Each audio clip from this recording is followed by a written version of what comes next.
Knight in Shining Armor and the Bully Disarmer. It's Rhyming Reason 703. There's a rhyming reason for your life. There's a rhyming reason why. Hey there, Tony here, and I got a little history lesson for you today, and a little history repeating itself lesson mixed in with it, because around 246 years ago, this past month, some guys with a British accent figured that they were going to bully some Americans around, but things didn't quite go according to their plan, because a knight in shining armor foiled their plans. And of course, I'm being a little bit facetious, because there weren't actually any Americans around at that time, because there wasn't an actual America at that time. But those British bullies, little did they know, they were about to launch, or at least help,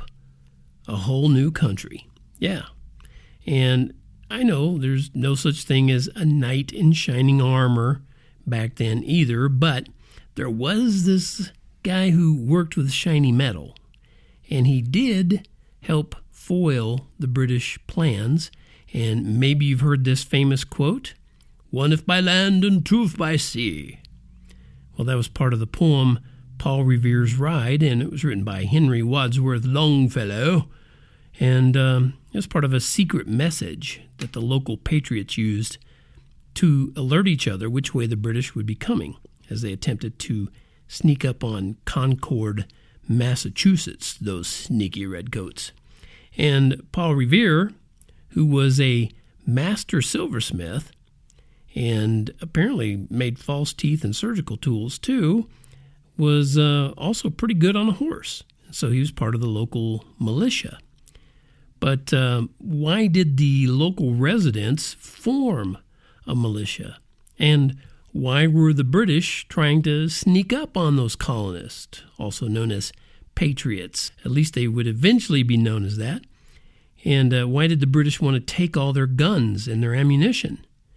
Because they wanted to squelch the uprisings that had started due to, now get this, higher taxes and more interference with local affairs. Yeah, those tyrannical Brits raised taxes on the colonies to somewhere around 3%. Are you kidding me? Nobody should have to pay that much.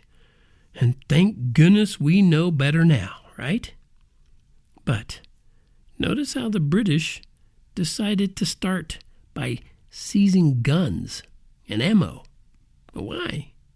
Well, because disarmed people can't fight back. Hello? They can't fight back against tyrants with guns. You know, you have a bunch of redcoats coming at you with guns, and you don't got no guns? Yeah, it's hard to win that way. Well, thank goodness we don't have to deal with that sort of thing anymore, right? Well, unless you count the many ways government is trying to disarm America. Yeah, unless you count that. And the people, and I use that term loosely, who are working on that, do it in the name of public health. What? Yeah, guns will make you sick, didn't you know? I bet you didn't know that, right? And it's because guns naturally lead to gun violence. Oh, you probably thought I was going to talk about lead poisoning or something, right? It's going to make you sick, man. There's lead in there. Oh, yeah, of course, one case of gun violence, that compels all gun owners to follow suit. You know how it is.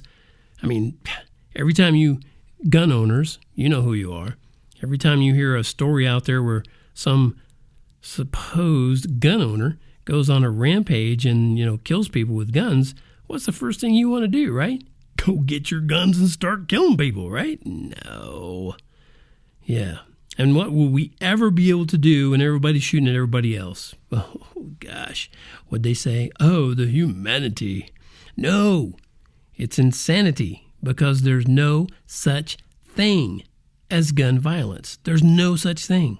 I promise you that you'll never find a violent gun, even if you commit every waking hour of your life to search for it. And I know for a fact that the guns I've had for decades have never even gotten the slightest bit upset, much less violent. But the people, again I use that term loosely, who want to control you, they don't care about truth. They only care about control and power. And I mean absolute power, because they hate God and they hate anyone who loves God. And they've determined themselves to be the source of absolute power. In spite of that, and because of that, it's crucial to realize your right to protect yourself comes from God, not from some stupid Second Amendment. Human rights to life and liberty were real and true long before the American Constitution existed. In fact, those rights were instilled in men and women by God when He created Adam and Eve, because life eternally comes from God. Because it comes from God, you don't have the right to take someone else's life with a gun or anything else. You don't have that right until that person is convicted of a capital crime, and that's a whole different story. Now, if a scumbag or even a government means to do harm to you or your family, you have every right to defend yourself and them, your family. Doesn't matter if they come by land, by sea, by air, or by public health crisis. So, gun owners, please stand strong. Patriots, stand strong, but most of all, Christians, stand strong. Like Paul Revere and those other patriots from back then, first arm yourself with God's truth, and then go get some more ammo. And defend yourself when it's necessary, even if it sounds a little strange and scary. Because all it takes for the bad guys to win is for good guys to give up and then give in.